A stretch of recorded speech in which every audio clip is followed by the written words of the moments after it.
Let's jump right in. We're going to officially start the show.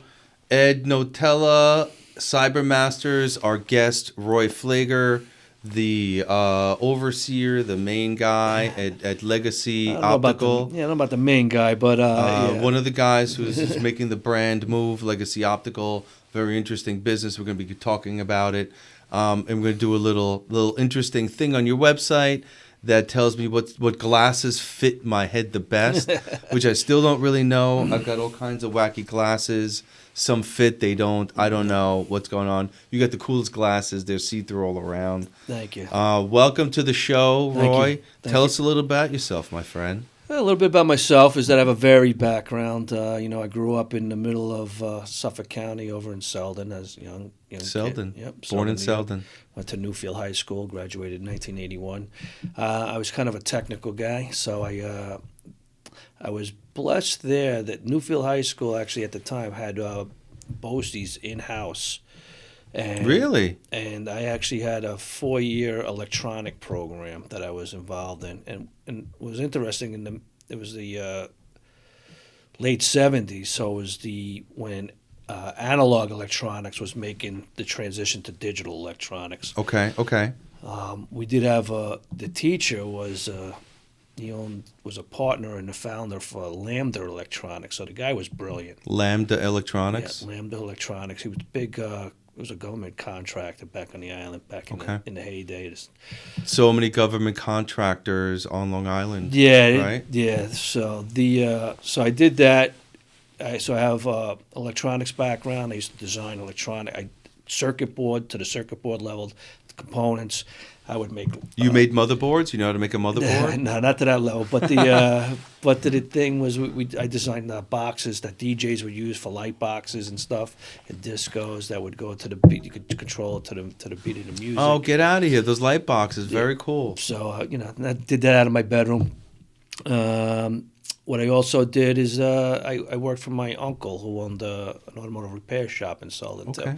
So I have a varied background. Varied background, but electromechanical came fairly easy to me. I at least used to love fixing things and not intimidated in taking things apart and fixing things. Yeah. So from there, I worked for a computer company over in Ronkonkoma. What year was this? Let's see. I think I just graduated. I don't remember. Yeah, I think I just graduated high school, so it was probably 81. 81, man. Oh, so, wow. They had some old stuff. Yeah, it was the old monochrome monitors. Everything was in, so it was a company called Megadata. Over on, I think it was 80 Orville Drive. Oh, wow. Right across from the airport. But had a good time there. I wound up leaving that job. Megadata. Now, that's a cool name, man. They really got in there with the name. Yeah, I don't ever know what happened to that company. I actually I bought stock in it a long time ago. It was like $4 a share, but I don't know. Oh, it was public. It was public. It was, yeah. Oh, so wow, nice. But it never materialized, and I don't even know what happened to that company. But there was so much manufacturing in Long Island back in the day. It's incredible. Yeah, it was. You had Grumman, you had Sperry, it was just tremendous amount of technology here. Is it hard to conceive that they left a lot of chemical waste behind? No, I mean, I think there's evidence of that over there in Bethpage, and things like that. With the plume and whatnot. Yeah, and I live out in. On Flanders now, which is in between Hampton Bays and Riverhead, so I'm literally right on the Flanders Bay. Okay. And the scallops, they're trying to revitalize that, and I have some friends of mine, and now the scallops got affected by the they haven't had they've been virtually wiped out every year. They plant really tens of thousands they grow them, and then they reseed them out there. Okay. And they just haven't come back to the one we were like number one in the world with that. Really. How many years ago did that die out, you think? I don't remember exactly, but I do have a friend of mine who does septic systems and the nitrogen-friendly septic systems now. Suffolk County just mandated, basically that any new construction. you have to put these in, which is going to reduce the nitrogen that goes into the water table. And Okay. so hopefully we start seeing things improving, but we're probably decades away. How from many that. years, decades before it comes yeah, back? probably Really? What a decades, yeah. shame. So from there, Wow. after that, Wow. I went into the Air Interesting Force. background. Air Force in the 80s. 84. I didn't go Wow. right out of high school, so When did Top Gun come out? 86. Oh, after. No, I was in. Oh, right you in were the there middle. when Top Gun came yeah, out? I Get was. sick. Yeah, it was a good time. It's a phenomenal movie. So I just interrupted for a second. I have the Top Gun DVD with a little leather jacket on the DVD. I'll sell it to you for $1,000. Is that right? That's crazy. But I went into the Air Force, and so I did basic training in San Antonio, Texas. Okay. From there, I scored very high with the electromechanical aspect of it. So Sure, which is your background. I wound up being a technician for the AWACS aircraft. The AWACS aircraft. What is that exactly? It's basically a Boeing 707 with a big Oreo cookie on top, the black and white cookie. Yeah, what does that do? It's cookie? actually radar? It's a radar in the sky. So doesn't that plane stay up for like a really long time at a... Yeah, I'm going to tell you a couple of stories on that. Please, that's it. So I went to Chanute Air Force Base, Illinois for, I forget, it was 4 to 6 months for training on equipment that supports that aircraft. And then I got, then they go, you could pick, they give you what they call a dream sheet. A dream sheet? So I was actually like, this is great, because I came from Long Island. Yeah. I got to be near water. Yeah. So I picked Florida, California, Hawaii, and Okay. I got stationed in Oklahoma. Oh, wow. So, okay. So that's their little sick joke that they do. Well, Oklahoma's not cool? Like, it's not like Florida, I guess. Well, I like the water and everything else, but I had a great time in Oklahoma. I really did. Okay. Beautiful. It was a great state. I got treated very well there. And What's the best thing about Oklahoma for a New Yorker? country fried steak. Really? Yeah. What is that? What's a country fried steak? It's like having fried chicken, but they do it on a steak. No way. My And mouth they is got- And watering. they got country gravy. It's this white country gravy. And I drive my wife nuts because if it's on a menu, I get it. Yeah. Even up here, I get it. So Oh, that sounds really interesting. it's really good. But Okay. So I was in Oklahoma, and I got really lucky because I got assigned to. It was a big unit that I was part of, thousands of people. But then they go, we just built this new alert facility at the end of the runway, and they're assigning me to that. So it's like 30 people, and it was phenomenal. So it was like a special. Yeah, we're good. A special area where they had an alert facility. There was a handful of aircraft there. A couple of things I liked about it is that I got to see. I was stationed at Tinker Air Force Base in Oklahoma. The beauty about that, there's a building there that's probably about a mile long, where they refurbish all the military aircraft in the arsenal, regardless of what branch of service it is. So I got to see everything come under the sun. Wow, all this different gear and technology. Ronald Reagan came there with Air Force One. Did you get to meet Ronald Reagan? I didn't get to meet. I tried to get on that detail, but it didn't happen. And the space shuttle on the plane came. They landed there. For one Wow, time. So it was sick. kind of neat to see that. So you were an engineer, basically, a mechanic. I was I call it. They called it I was an aerospace technician. But basically, it was a jack of all trades.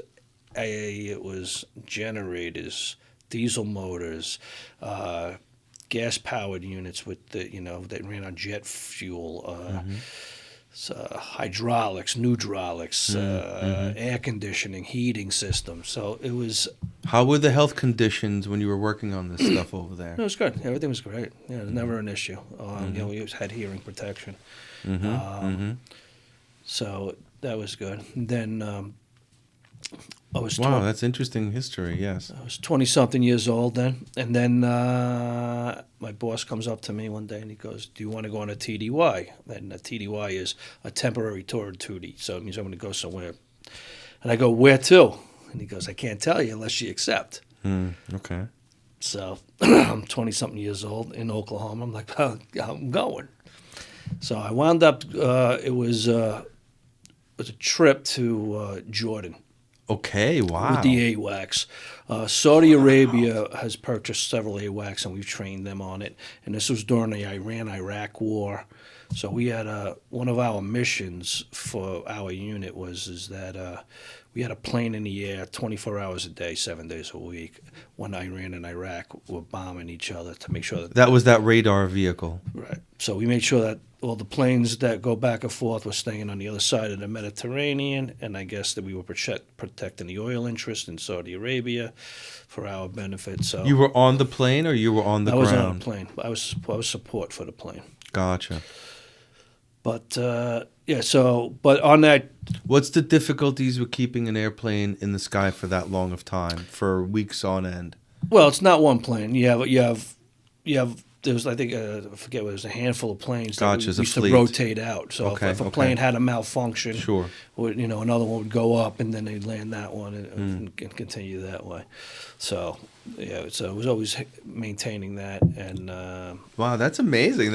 I'm sorry, that's so interesting. It was we would work 30 days at a clip, 12-hour days. There was only one day off in those 30 days, and that's when you worked first half of the month on day shift, and then you went to a night shift. So you got one day off so you could sleep until it readjust. What kind of computer technology did they have on those planes at the time? At that, it was leading. It was it's kind of crazy. I can't imagine what's on there now. It just So it was like Airwolf screens, like all the green screen. It was the monochrome screens. Yeah. I remember big trackball. Remember the football game? That used to do? Stuff like that. And I wasn't comfortable with that. People were using that on a plane, really? Yeah, they would. They'd have beautiful. Really good the stuff. plane was nice. Yeah, really, top of the line stuff. I'm sure it's top of the line now. I can't imagine what the technology or what it even does. Can you imagine what they've added in 20, 30 years? Geez. The computer systems now and the stuff they have on there. Yeah. So I got to go to the TDY was to Jordan, and I actually got to meet. And what's a TDY stand for? Temporary tour of duty. It's an acronym for that. So I was a 5-man group that I got assigned with, and we went to Jordan, where King Hussein of Jordan at that point in time they were thinking of using the AWACS technology for themselves too, and so we went over there. I guess like a dog and pony show. How much were one of these planes? Do you know roughly? A couple of $100 million each? Yeah, it's I think it was $150 million at the time. $150 million each at the time. I forget. I may be let's get 20 of those. Send them over. I forget how much it was. A lot of money. It takes a lot of equipment to support it when it's on the ground. Gotcha. And it's I guess the training is pretty intense too. To use this stuff, sure. So I think that was in 1986. I was in Jordan. I got to meet King Hussein. No way. Yeah, so we went meet him, and then I also got What did you say to him? We didn't say anything. We just were there, and we were in formation, and he came, type of thing. But you're like, yeah, what's up, man? So I guess that's out of line. You would be fired for that. Nah, probably not. I don't know. Like, hey, what's going on, buddy? But I did get That's why I'm not in the military. I couldn't do that. I was, I almost didn't make basic training because I have a problem with authority. So, but you were good at your skills, so they needed you. Look, no, that wasn't it. You just got to overcome it. Somebody's got to do the work. Yeah. That's why I get hired. Exactly. But from there, I went to. I remember got a day off, and on my birthday, I was in Jordan on my birthday, and I got to go to the ancient city of Petra. Wow, how was that like? That's amazing. It's just words can't describe it. And if you're not familiar with it, if you saw the Indiana Jones with Sean Connery, and he's going to the Knights Templar to find the Holy Grail. Yes. Well, that outside shot is Petra. So that carving, I forget what year they found it, because it was apparently that whole city was buried under sand for hundreds of years. Yeah. But that city, they dated back to 2,000 years before Jesus Christ walked the planet. Wow, really? And you look at the intricate detail and the carving, and it's just that people did this by hand. And one of the most amazing things that really interested me was that they found remnants of pipe going into the city. Like they actually had plumbing because it's down in a valley, so they actually had plumbing where it came down into this thing. So it was pretty cool. So they found that. How did those civilizations have such advanced technology? I don't know. I mean, think about it. If they maybe had they were water, us and something wiped them out, and here we are again getting a second no, we shot. were supposed to be cave people banging at rocks. I gotta tell you that probably wasn't a bad system, right? You ate, you had bang your rocks, and there was no taxes, and you didn't have to be anywhere. Yeah, but one toothache and you're down for the count. That's true. The life expectancy was Wiedersehen. what, a couple years old. Yeah. I mean, look, right? Don't you agree? People are like, oh, they whine, and we have all this depression. We can live 3 times as much longer. We have everything we possibly could need in where we are here. You know what I mean? It's just I was blown away. incredible. I was just reading an article. I think it was like 100 years ago. The life expectancy was like 50-something years 50-something, and that was old. Now you're old. You know what I mean? I was like, that's only 100 years ago, Yeah, right? yeah. So that's crazy now. But I heard Moses possibly lived to, a couple of hundred, 300-400. Do you think that's possible, that these ancient guys were able to live really that much longer? Well, They must have had good doctors. Well, I would hope that he had the main line to God, that maybe he hooked the brother up. Come on, just another couple of years. Fork it over. I'm doing good work here. Yeah, I'm down here. I'm spreading the message, and Interesting. So the faith in God can make you live longer. But yeah, I mean, right? In ancient world, the toothache, you break your arm, your leg, it's over. You're done. Life's over. So we're able to overcome all that with today's technology. Isn't that crazy. incredible? It's crazy. No, I think we have just a tremendous understanding of our bodies now, and with DNA, and we're able to see what you're predisposed to, what kind of conditions and everything like that. So it's amazing where you have an opportunity to prevent a lot of what's going on by changing your lifestyle. Yeah. So, but then again, you also have people on the ventilator living on, and they're not really there. That Correct. There's extremes of that. I don't know. But you don't know. I mean, you could be under there for weeks, and then all of a sudden you snap out of it. I don't know. It's crazy. Yeah. How long do you keep somebody under until you pull the plug? Me? I don't know. A week or two. Yeah, give me 3 days. I'm talking about me personally. Yeah, Me yeah. personally, yeah. And I'm going to leave that up to my children to make that decision. Yeah, So yeah, same here. Right, exactly. my wife will pull the plug tomorrow. Same with my wife. She'll be like, I think it's been 3 days. Yeah. It's a tough decision. Oh, yeah, but you can live a lot longer. So your profession is really important to me. You're in optics and dealing with vision. I had a significant dry eye situation a number of years ago. I'd like to talk about that. And I bought 100 different pairs of glasses because I can't fit what fits my face. Sometimes I'm thinner, sometimes I'm wider. Do I need to get different glasses? And vision is like the most important sense of all the senses. Don't you agree? How do you think about that? I just had this conversation yesterday because what blows me away is it is the number one sense, right? If you had what sense would you give up last, right? I mean, Vision. I mean, if without it, you can't drive, you can't read, you can't, it makes life tremendously difficult, right? Just the one sense. Yeah. Any other sense, you could get by, I won't say easily, but much easier than losing your sight. Mm-hmm. So I have folks that take their eyesight health very seriously, and then I have folks that they don't want to pay any money for that. Right. What blows me away is that but they'll spend $8 a day on a Starbucks, But they won't take care, buy a pair of glasses that maybe they can see that last several years, and get a quality product with a quality lens in it, and take care of that. So it blows me away with that.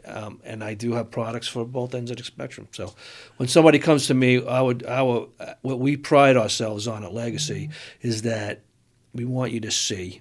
We want you to see clearly. We want your eye health there. If there's any underlying issues, we want to address them.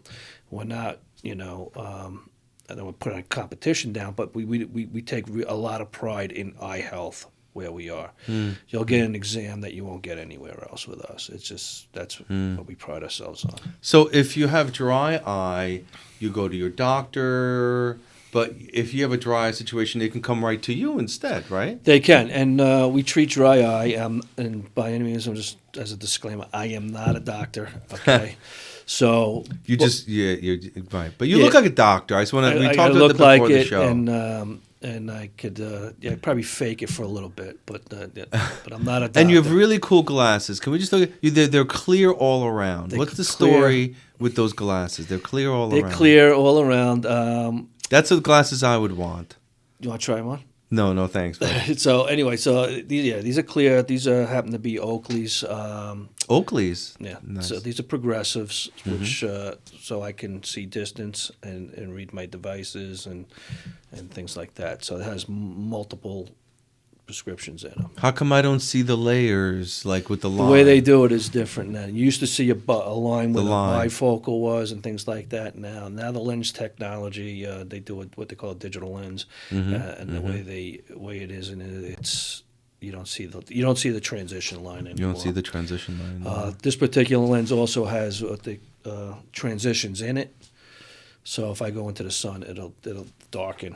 Oh, and that but it takes like 10 minutes for it to get dark. Not 10 minutes. It takes about it gets dark pretty quickly. So with transitions, if you're gonna go to the mailbox and you go back inside, it takes a minute or two before it regulates back to clear. So I just want to pull up your website a second and talk about this dry eye thing. Mm-hmm. So I would say that I know thousands of people dealing with dry eye. It's so common. It is very common, and it's common for a lot of reasons right now.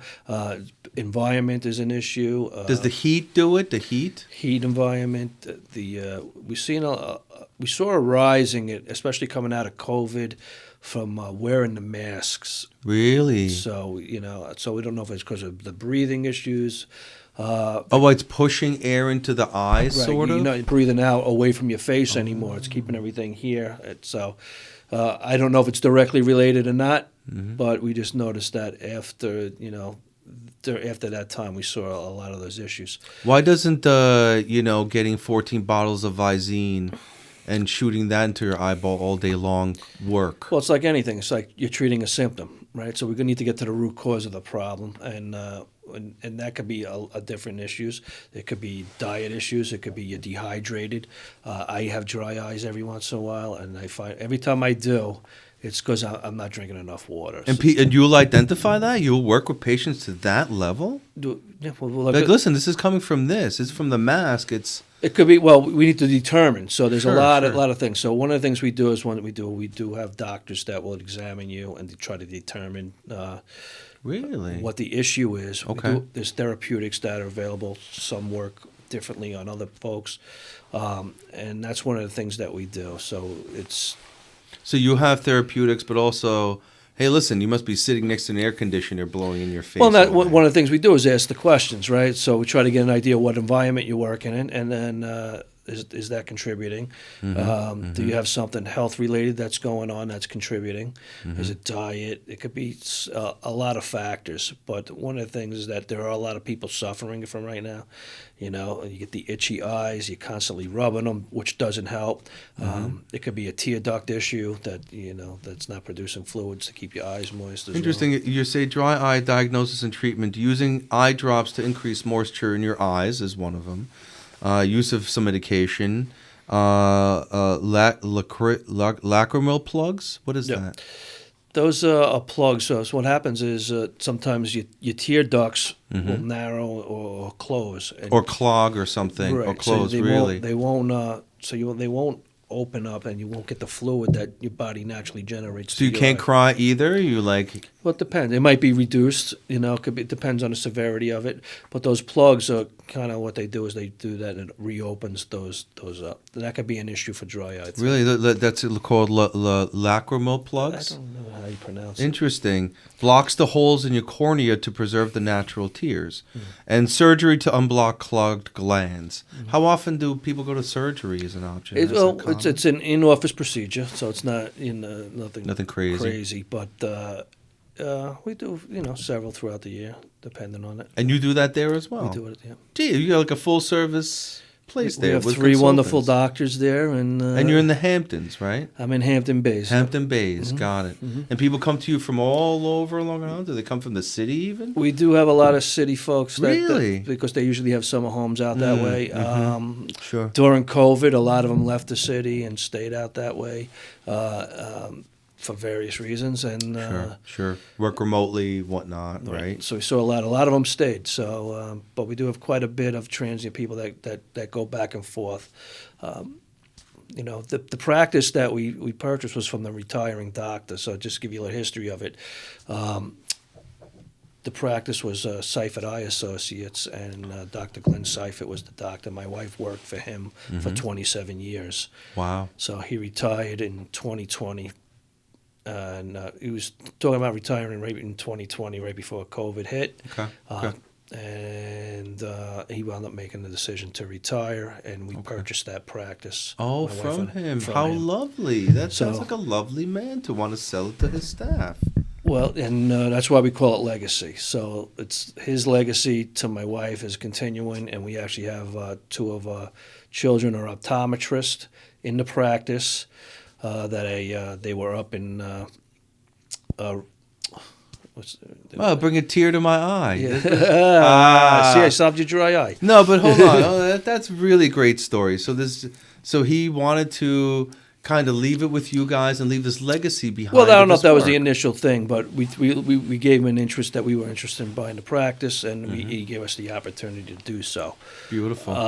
And all the staff stayed? What was that like? all the staff stayed. No way. That's so sick. Yep, the staff stayed, and pretty much it was just a rebranding, which was interesting. That's where, pretty much where So you went from Cipher to now Legacy Optical. Legacy Optical, Gotcha. and it was an interesting time in the September of 2021 when was it 20? Yeah, 21. So wait, this transition happened inside of COVID. It did. Oh wow, that's crazy. Yeah, the negotiations, everything happened inside COVID, and it's like, okay, so now with COVID, now we're going into a recession. Now let's see what else we could throw. What else? What else? How about an earthquake? Or But and that's why we call it legacy, because we're building in our exit strategies. yeah, but listen, regardless COVID or not, people, especially now, need their glasses. They're reading even more. Well, business must have increased during COVID, I assume. We've increased last year, and it was, I think, it was for several factors. The marketing efforts that I do, that's where my expertise comes in. Is that I'm more of the behind the scenes. I deal with all the vendors and the marketing end of it, and coming up with strategies on how to get us out there and get us known. And Well, you're all over social media. You're killing it on social media. yeah, I try, and that's one of the things that I do. I used to have a company, a multimedia company. You want to talk about that a little bit? If you want. Yeah, please, because that's where we met, right? Correct. So come in 23 years ago, around Y2K, and we met. Right. So that was an interesting business. I still have a sleeve of business cards that were DVDs. I still have them. I have a hard time getting rid of things too. So No one has a DVD player, but I still got the little business cards. and it's tough. But yeah, Ed and I kind of met in 2000. I worked for a company in Manhattan, and they were doing the IT work for these guys, and so that's kind of how I got involved. I was doing the operations for these guys. They're multimedia manufacturers. My background was in the 90s for 10 years. I worked for one of the largest replicators, duplicators in the country called Allied Digital Technologies. I was a operations guy there. I had like almost 400 people directly and indirectly Making DVDs and stuff audio, like that. audio cassettes, DVDs, VHS cassettes, and all kinds of assorted different packaging. So we were the largest independent replicator in the country. So we did all the major movie studios, all the major record labels. When Whitney Houston's Bodyguard soundtrack came out. Get out of here. Millions of them. So I was in that business anyway. So I understand the technical side. So when they wound up going bankrupt and closing and sold to pieces in the end of '99. And one of the things I remember is that I had to lay off like a ton of people right before Christmas in 1999. Oh. And I was like, shit, I could screw up a company just as easy as these guys. So if I screw it up, I might as well screw it up myself. I might as well get right. So that was one of the things. But anyway, I took a job in Manhattan. So I went from a place where I had like 400 people I was working with, and to about 10. Okay. More manageable. Well, you'd think so, right? So you would hope so. It had its own bag of rocks too. But I enjoyed it. I enjoyed the guys there. It didn't work out that way. Like I said, Okay. I wanted to be a partner in the firm. They Right. didn't want to take on another partner. Mm-hmm. And as I told you earlier, I was commuting 2 hours a day each way. Wow. So, and I remember I befriended this guy on a train, and he goes, yeah, I've been doing this 30 years. And I went, there is no way I'm doing this 30 years. So, and look what happened. It was right before Y2K. Everything I was remember changing. I mean, everybody invested heavily in all of these website companies like crazy. Oh, crazy, yeah, the crazy. .com The bubble era, yeah. was just like, right? Remember? Yep. It's kind of what's happening now with cryptocurrencies, right? So you're seeing now it's almost identical. Oh man, It's almost identical where you're seeing these companies that went out and all of a sudden there's whatever they're billions gone and they're gone. So that's very interesting, right? So if you look at Bitcoin, what are we at 14, 15? I think 16 and change. 16 and change. Yeah. So. I would say that if you're getting, if your system got hacked, now's a good time to pay the ransom. As screwed up as that sounds, you know what I mean? But what a bubble, you know? I just want to talk about the cannabis industry for a second. People don't realize, but the Canadian stock market was not so popular. And all of a sudden, cannabis came into the Canadian, and it exploded. I think it was 90% of the Canadian stock market. And like everything else, got to go up and come back down. And things got tight. Everybody invested, and everybody lost millions and millions of dollars. Yeah, man. What the hell? And that's part of the cycle, right? You look at even with the search engines, right? And you look at AOL.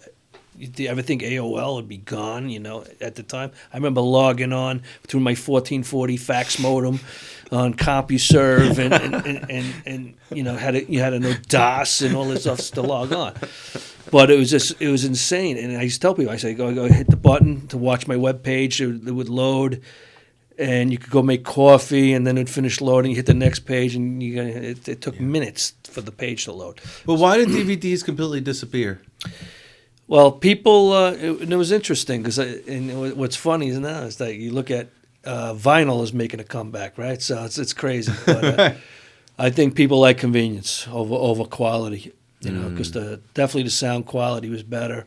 Yes, okay. It's convenience, portability. And it's funny. But hold on, DVDs still have better quality audio than your average MP3s. Right, but it's convenience, right? I could stream it. I can watch any movie I want from anywhere in the world on any device now, and that's pretty much what you could do. But we used to listen to records. Sit there with the record and the clarity and the beauty. Nobody cares. I still care about really nice quality audio. But when I worked for that company in Hauppauge, and I remember this, there's some audio files. So I was in charge of mastering. So what mastering was is that after they master it in the studio and they got the final product that they want to now make mass copies of, they would come to me. Mm-hmm. I'd have to listen to it, listen to any anomalies or anything on the recording, make sure that they go back to the original and things like that. But we used to get I forget the gentleman's name, but he would come in, crack me up, right? So I said, come in, clean his ears with Q-tips, break out these $1,000 headphones, right, and listen. And I'm like, what's with this is guy? horseshit. because I'm going to run this, mass produce this thing on an audio cassette where some kid's going to crank it up in his $100 player on a 25-cent head with his windows down. Yeah, exactly. Who cares? So You don't it's need like that clarity. So it all depends on what you want. But I think that's lost. The audio file I think it's lost. I remember going to high-end speaker stores with friends of mine, and where speakers were thousands. I had a Bang & dollars. Olufsen radio, Yeah. a Bang & B&O. You wave your hand, the thing opens up. Yeah. Beautiful, clear, Yes, I think it's lost, and I don't think the people today appreciate listening to on a great set of speakers on a good system. But isn't vinyl coming back partially because of the quality? I don't know if it's the quality. It's just nostalgic. I think it's nostalgic. People, one of the things I remember going through this trend, I never thought the digital era would go the way it did. Maybe because I was in it and you're blind to it, but I always thought people like collections, right? They want to collect stuff, and now you lost that. The album art, is lost. The liner notes that were inside, you don't get that anymore. You don't get the history of how the album was made, unless you're going to go research it online and see the whole thing. But do you remember, man, sitting around in your office 20-something years ago, talking to your guys about online, downloadable, streamable music? You guys were talking about that early, man. We were doing that. Yeah, we were doing it. It was you guys were really progressive into that direction. It was going that way, but I don't know how on our end that we were just small players to monetize anything off of something like that. You certainly had the vision. You guys were talking about it. Yeah. You know what I mean? Of course, it had to be owned by the big players in the end. Yep. You know what I mean? Well, the ones that own the media, right? They're the ones that are going to. Why should I pay somebody else to distribute when I can handle that my end? So, yeah. But now you're seeing a huge change in that, where now the artists are starting to control their distribution. So they're going to retain a lot more of the money that the music industry's changed. So bring that back to your business. I assume, as your average customer, that your eye doctors or going to get glasses is just like this generic kind of thing. Has it been consolidated? What's going on in that industry? They're trying to make a commodity out of it, where you can go to your box retailers and that you have people that you can go, I can get my eye exam online now, if you trust that. Does it work at all? Does that work? Most of the time, I don't get favorable result. I don't hear anything like that. I don't, you get what you pay for. Some old crappy phone with a foggy camera. Eye test. Come on. But that's what they're trying to do. Where you take your eye test. You could that's what the push is. I would assume you want to do that under the authorization of a practitioner. Yeah, well, you got to realize too is that people are out there driving, right? So they can't even you got to get it right. So, so I don't think the technology's there yet, but that's the way they're doing it. They're trying to make it. Is there consolidation in your industry? Are there a lot of small stores? Is it mostly large stores? Well, what corridor are you in? We're an independent. Industry? Okay, so we're an independent operation. So and are franchisees calling you to buy you and part of their? Is that a regular thing? We get people calling us to be part of their brand all the time. Yeah, no, I'm not going to get any calls yet. I do want to have multiple offices in the future, probably. Okay. So multi-location is your goal. On the east end of Long Island, possible Florida. Why Long Island? Well, we got a base here. We're very well known for what we do. Like I said, the previous doctor was a phenomenal really eye good doctor. Guy. Nice. So one of the reasons that we decided, my wife and I had a decision: do we purchase the existing, or do we start from scratch? Would have been half the price. But I'm buying a 40-year existing patient database as well, and my wife has the continuity with them for 27 years of those folks. So the continuity was there, and that's why this decision that we did it the way. Excellent we did. Ramping, very nice. So it was a combination of things. What's it take to open the second? You got one. What's it take to open a second location? What are the primary 3 things you need to open a second location from a successful primary location? Well, the one thing I want to do is I want to own the real estate, so that's going to be key. Is that? But the biggest issue that anybody's having is getting qualified eye doctors. There's a shortage of them. We happen to have Nationwide or just in I don't this know region? if nation, but most people on the East End, they don't want to. If you're out there, that's one thing, but most people relocate and don't come back. So we're lucky. We have 3, and one of them has been there 16 years, so that we retained. Our kids were up in New Hampshire. When they got out of med school, they were working up in New Hampshire, and then when this opportunity came to buy the practice, I drove up there, made them an offer they couldn't refuse. Very nice, very nice, excellent. So they're part of this, and that's why it's also legacy. Is that It's your legacy. we're transitioning to them, so that's our exit strategy is already built in. Okay, so my wife and I, if we can do this another 10, 15 years, it's going to be transitioned over to them. So I'm looking to grow this. We'll see how big we get. So the one of the key attributes is owning the real estate. Once you start to expand to multi-location, owning the real estate is part of the formula. Well, for me it is. I mean, you don't have to own it, to own different locations. Now that what I'm trying to do now is build the model I want to replicate. Okay, I'm a little over a year in, and we made a tremendous amount of changes. I God bless the staff, but I have a vision, and it's going to happen, and I get pushed back, and people don't like change. And they fight. Well, they've been there a long time. They're used to their old ways, and they fight it and whatever. So it's changing, and I look back and I lose sight of how far we come in a year. Wow. And it's tremendous. It's a tremendous amount of change and things that we're getting ready to renovate soon. The interior, probably in the next few months.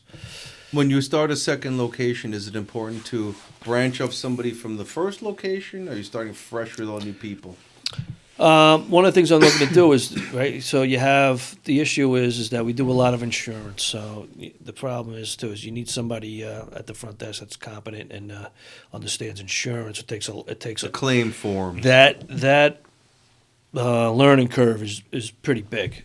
There's a lot of variables, and it's constant. Can't that be centralized in one location, or each office has to handle their own paperwork? Well, and that's one of the things I'm looking at, right? So most of these other companies will have a centralized location for resources and things like that, and processing and things like that. And the actual starting up another office, it's probably not that difficult to do that. It's some equipment and having the talent there to do it. Well, I don't know. I got to tell you, I like fine Italian baked goods, and they opened a second location. And when the guy's not there, I'm sorry, the girls are like, yeah, I'll be with you in a moment. Yeah. Very different. Yeah, and that's one thing that's key to me, and I'm very on top of that. It's very important, the way people are greeted, the whole thing. I want you to feel like family when you come in. And that's one of the things that we do. It's very important how we answer the phone, how we greet people. I want everybody to feel, and I've had some issues with some of that, and had to have conversations with people. But everyone has to be self-motivated when they see the client. Yeah, and one of the things too is that I want everybody that we work with is to understand that we are. When you're there, I'm out on the street, networking, advertising, meeting people, like we're doing tonight, and I might be the face of Legacy Optical, but the team behind us is the ones I want them to know that you represent me when I'm out there doing. So I don't want to be saying one thing and then they come here and have a different experience. The experience has to be, to me, flawless. And when there's a failure, I'm not saying there's never a failure. When there's a failure, I want to know why and what can we do to make sure that doesn't happen again, and try to understand that. Wow, very high quality. You're really thriving for extreme quality. Exactly. High quality exams, high quality eye care.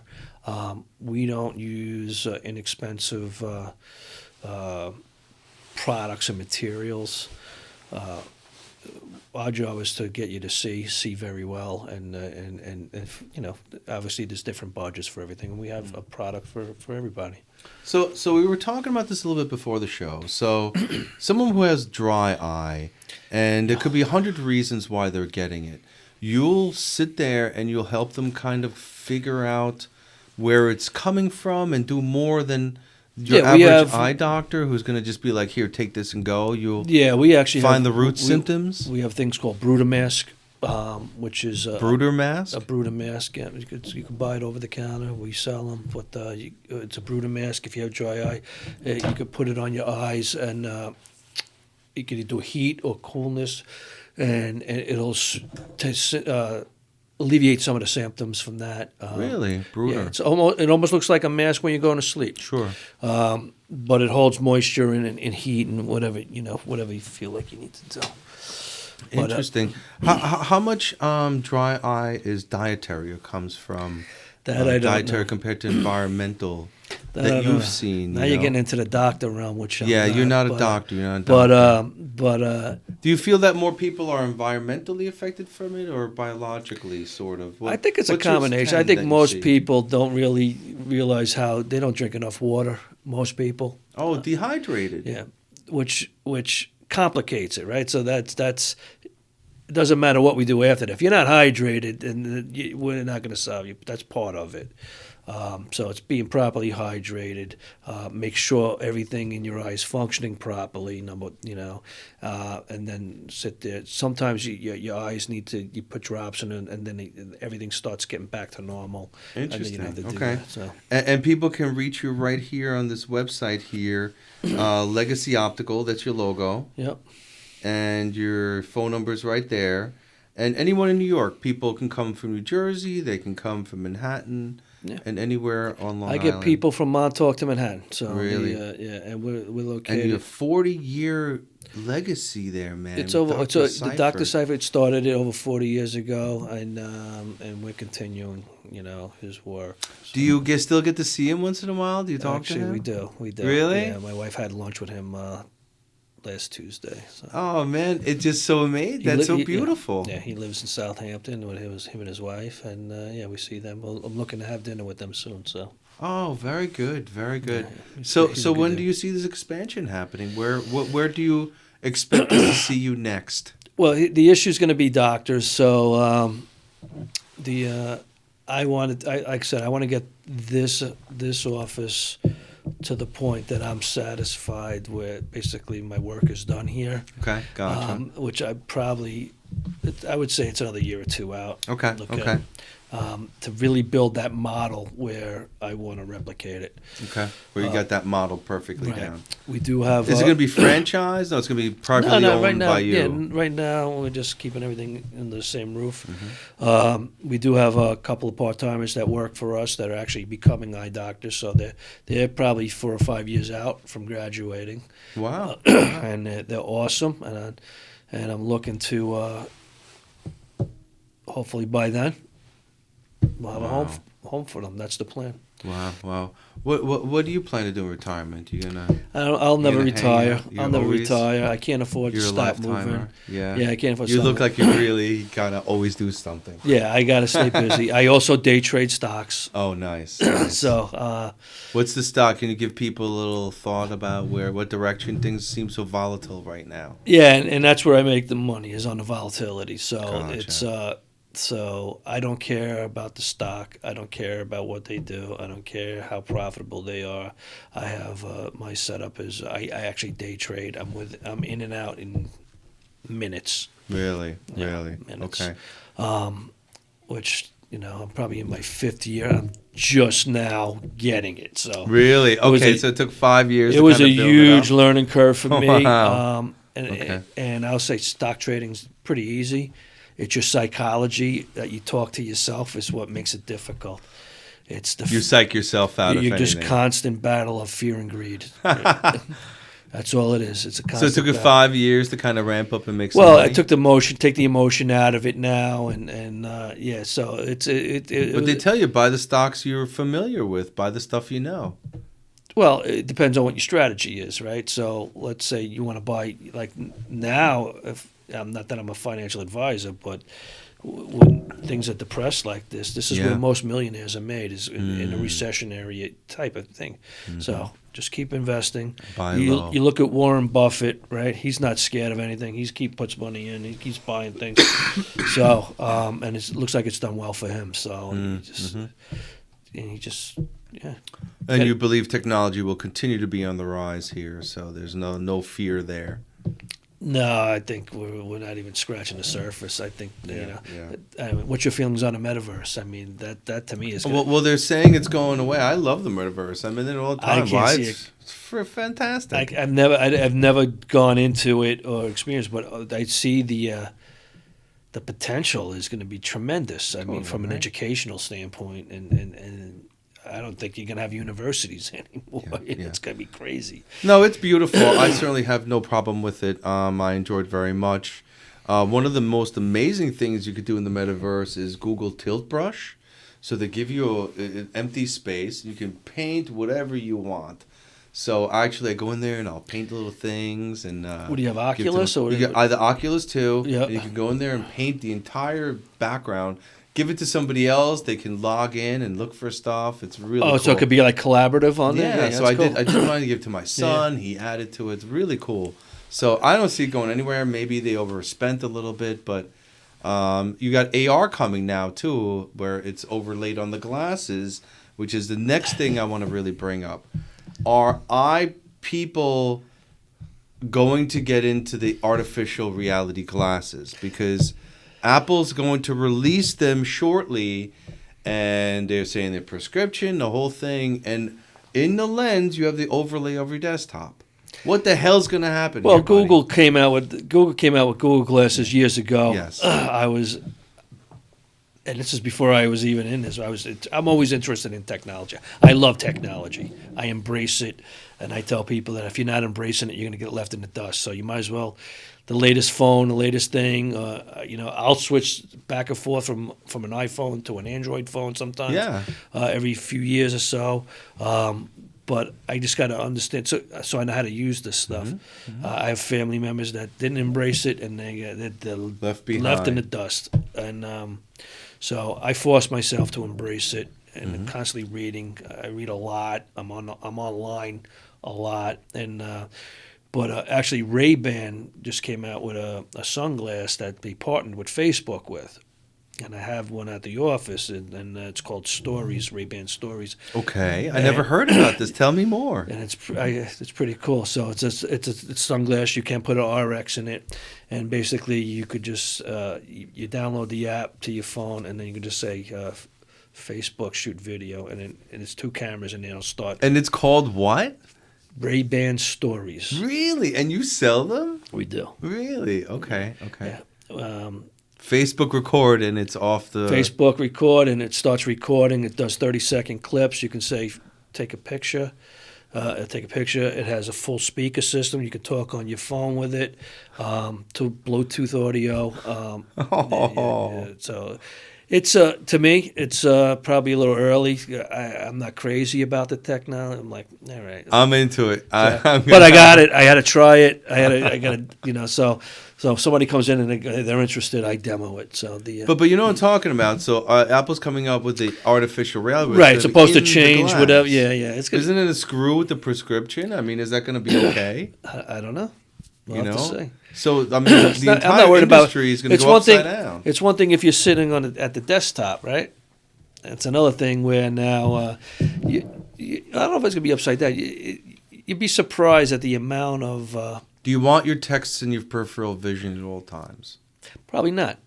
There's an issue going on now that's really prevalent in the youth today. It's called myopia, because our kids live in this world where it's right here. Mm-hmm. They don't go outside and play anymore. Mm-hmm. So what's happened is now they're just nearsighted, and their vision is impaired when they can't, they're in school now and they can't see the board, they can't see this. So That's really a thing? yeah, it's myopia, and it's a big problem. We specialize on the treatment of that. There's exercises and stuff. If you don't catch it earlier, the earlier you catch it, the better. You're better off you are. Uh-huh. But if your kids are on devices all the time, they're living in that world where everything's within 3 feet. Their eye is not learning how to see far away. Really? Okay? When we grew up, I was outside all the time. Oh, sure. We were outside all the time. But now, that whole world is everything's right here. So if you're putting data onto the lens and it's right there, I don't know what the effects are going to be. Oh, man. So you can have more myopia. Possibly. Oh, wow. That's incredible.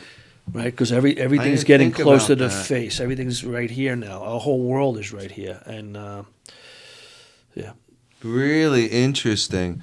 Wow, I got to tell you, this is a great show.